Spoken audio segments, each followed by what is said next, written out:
Assalamualaikum warahmatullahi wabarakatuh.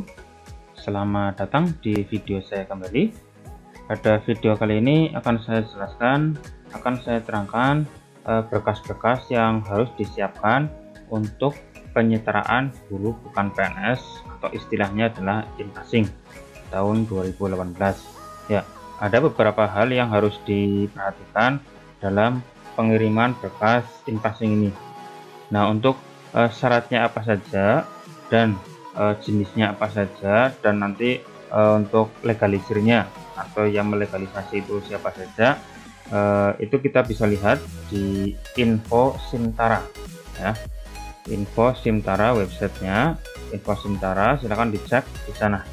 Nah, untuk langkah-langkahnya atau websitenya silahkan disimak pada video berikut ini. Klik subscribe untuk mendapatkan update video dari saya. Silahkan klik tombol subscribe. Terima kasih. Ya, untuk melihat secara langsung berkas apa saja yang harus disiapkan, kita bisa menuju ke browser, lalu cari saja dengan menggunakan kata kunci Info Simtara.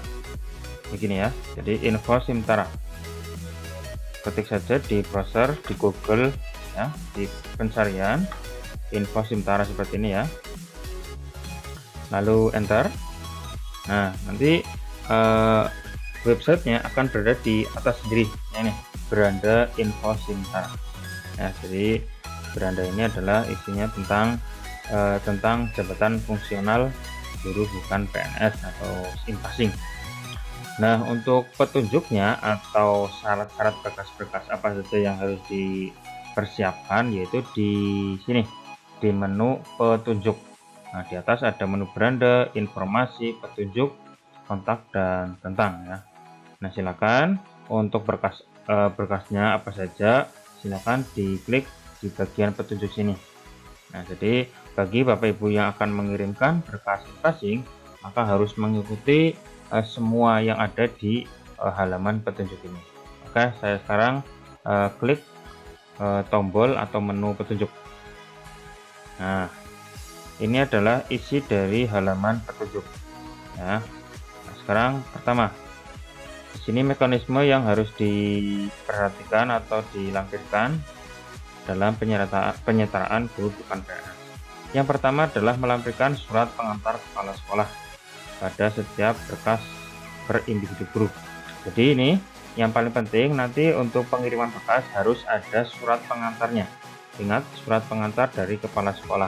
Satu guru itu sendiri-sendiri. Jadi kalau satu sekolah ada beberapa guru, 2-3 guru, maka untuk surat pengantarnya harus ditulis atau dibuat sendiri-sendiri, tidak boleh kolektif ya. Seperti itu. Jadi kalau nggak ada surat pengantar, maka otomatis tidak dicek atau tidak dicek berkasnya ya.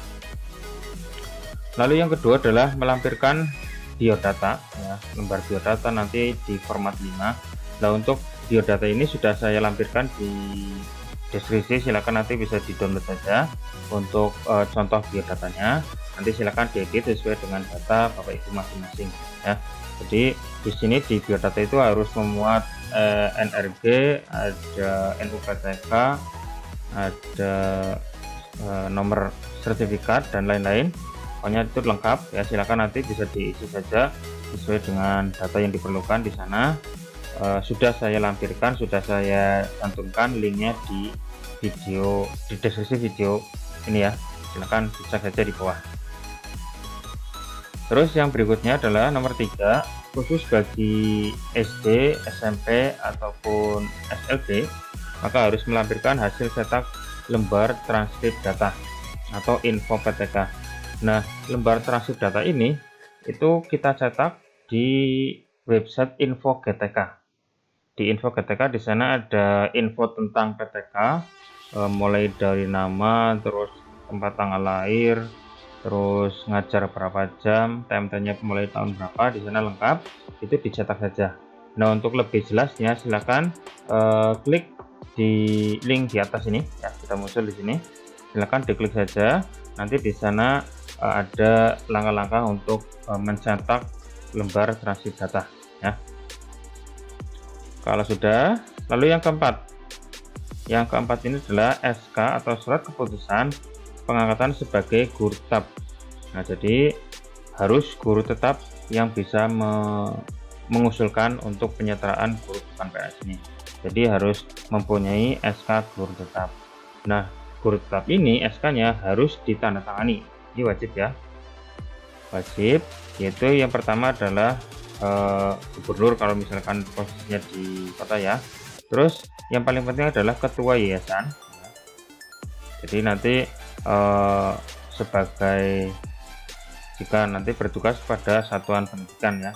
Kalau mungkin pejabatnya ya nanti harus dari gubernur. Tapi kalau yang di satuan ini pendidikan ya, sampai SD dan yang lain, berarti ketua yayasan harus menandatangani dan legalisir ya.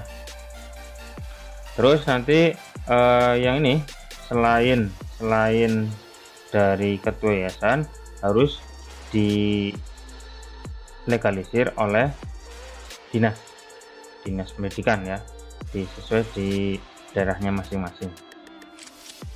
Lalu yang kelima adalah fotokopi surat keputusan tentang pembagian tugas mengajar.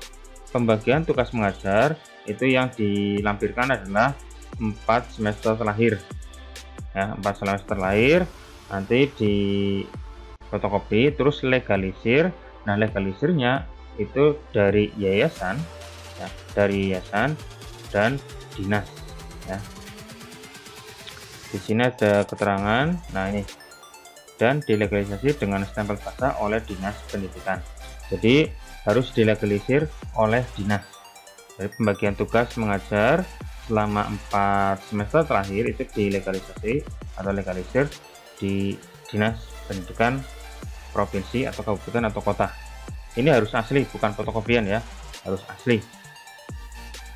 Lalu yang keenam adalah surat keputusan pengangkatan tugas tambahan. Misalkan nanti diputuskan sebagai wakil kepala sekolah atau yang lain ya, atau mungkin kepala laboratorium, kepala bengkel dan yang lain, itu harus ada SK-nya. Nah, itu nanti difotokopi dan nanti dilegalisir juga oleh pihak yang mengeluarkan, berarti dari yayasan ya, dari yayasan itu wajib. Kalau ada atau kalau kita menjadi kepala laboratorium atau kepala bengkel atau yang lain. Terus nomor 7 adalah fotokopi ijazah. Fotokopi ijazah ini juga harus yang asli, tidak boleh fotokopi. Jadi dilegalisir terus difotokopi, itu salah.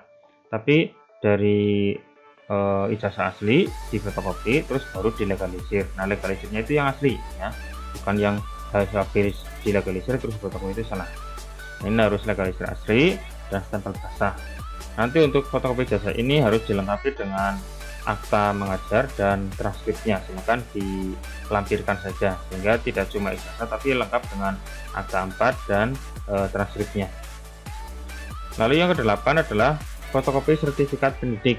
Nah, ini khusus yang sudah sertifikasi atau PLBG ya. Jadi kalau yang sudah PLBG dan sudah mendapatkan sertifikat pendidik, silakan dilampirkan fotokopi yang sudah dilegalisir. Nah, legalisirnya juga ini legalisir yang basah ya, yang asli, bukan yang sudah dilegalisir terus difotokopi, itu bukan yang seperti itu. Yang diminta adalah fotokopi sertifikat yang dilegalisir dengan stempel basah. Nomor 9. Nah, nomor 9 ini berarti yang terakhir, yaitu melampirkan surat keterangan dari kepala sekolah.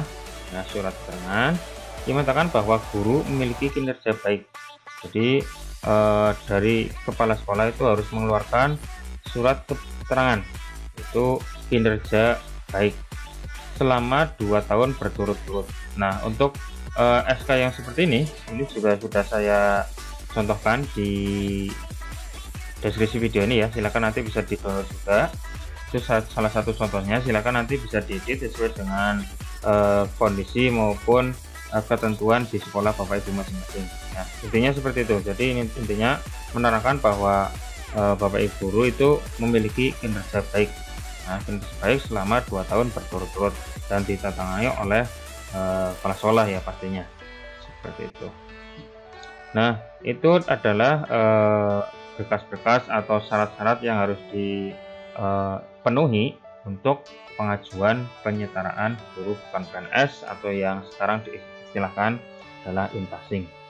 Nah, bagi Bapak Ibu yang akan mengajukan, silakan diikuti mekanismenya atau prosesnya seperti ini, jangan sampai ada yang tertinggal, karena nanti jika ada yang tertinggal, maka tidak akan dicek dan mungkin malah berkas yang kita kirimkan tidak akan diproses. Nah, percuma saja. Nah, semoga berkas yang kita kirimkan langsung bisa diproses dan untuk SK-nya sudah langsung turun. Ya. Bagi Bapak Ibu yang masih bingung, bisa tulis pertanyaan di kolom komentar di bawah ini.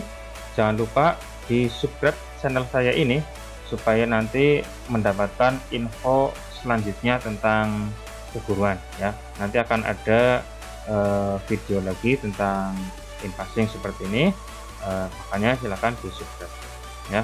Semoga bermanfaat. Sekian, wassalamualaikum warahmatullahi wabarakatuh.